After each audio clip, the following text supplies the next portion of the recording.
Hello everyone, today we're going to talk about the monthly budget on a zero-based balance. And what does this mean? Like everybody has to do a budget for personal finance, right?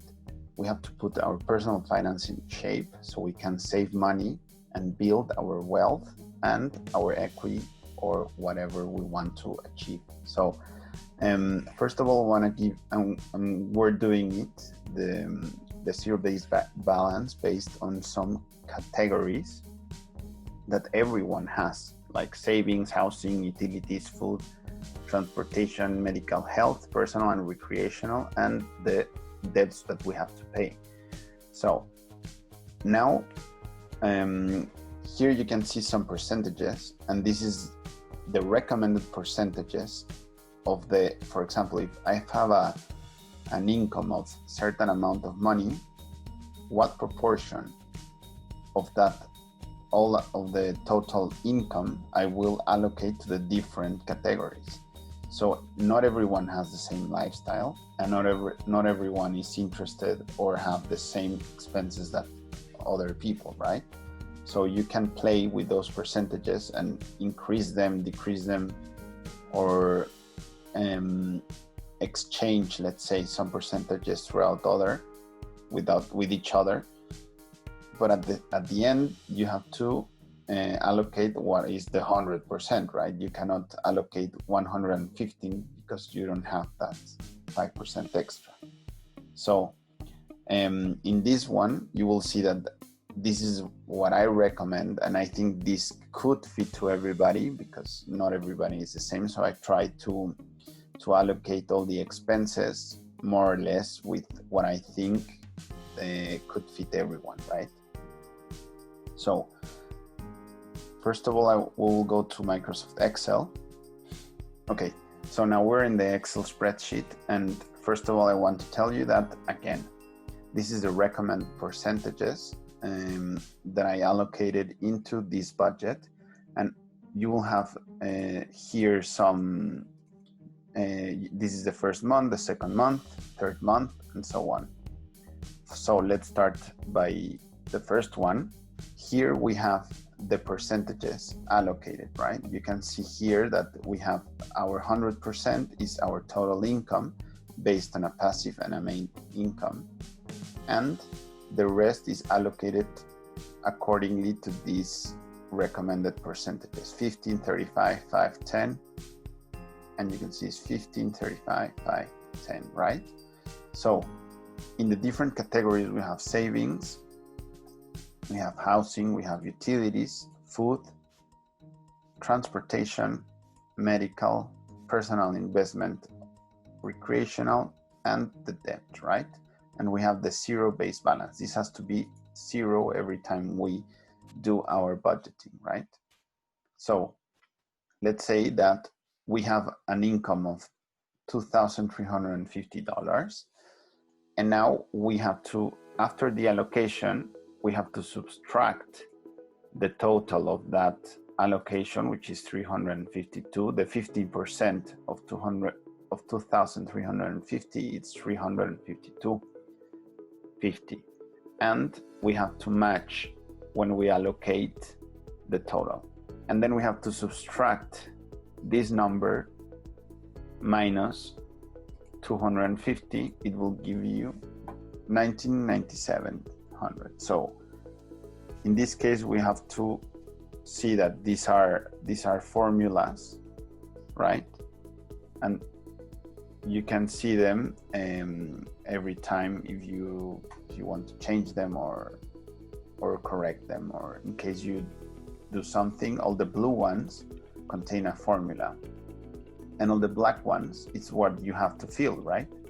So in this budget template, we have two sides, all the things that you have to budget and all the real actual spending after you spend it and you have a ticket or an invoice or whatever, right? So you have to fill it and see if you're out of budget or you have some money left after your budget, right? So first of all, I try to allocate these numbers randomly according to what it could be the real situation. For example, if 15% of 2350 is 352. I will allocate the 35%, as you can see, the 35% of these 352 is 123, which it's like you invest in gold, you invest in silver, you invest in your index funds and buy some assets, right? In this case, you can change them. You can, for example, spend 120 on gold, and those $3 left, you can put them in here, right? So it's the same amount. And then when you actually do it, when you actually invest your money, you will try to do the same thing, right? And in this case could be less, for example, 123. And in this case, you subtract those 3 and it will give you the same amount. So then you jump into the next category. So it will give you a new total after the category of savings, right? So this result is the result of the total income minus the allocated category, and you will have a new total after savings. So this is basically the basic structure of all the template, right? And you will start to allocate. For example, if your rent is $800, then you have to put it here, your parking spot, and then after you actually spend it, you put the same amount. And if it's more, you just change it, right? And it will give you a different total here. So you will jump into the other categories until when you're budgeting, until this is 0, right? And if you can see, I started filling up the budget, but here I haven't finished yet. So we will finish it with you, okay? So in this case, I decided that my personal investments of the percentage of the income, I will spend it in a spa, in cosmetics in case you're a girl or a boy or whatever, and then books, education, online courses, and then after your actual spending, you will put the amount. Let's say you got a 10%. Let's say you get a discount in the spa, and you paid 65, right? So then you didn't buy cosmetics or maybe just some sunblock, $10. Then some books, you spend 50. Then in education, you paid 55. And then you didn't have that online course that you really wanted. So again, you have to put the formula and you will have a total. Then an escape room is the experience you wanted to do for recreational in this month. So in this case, you went and you had a lot of fun.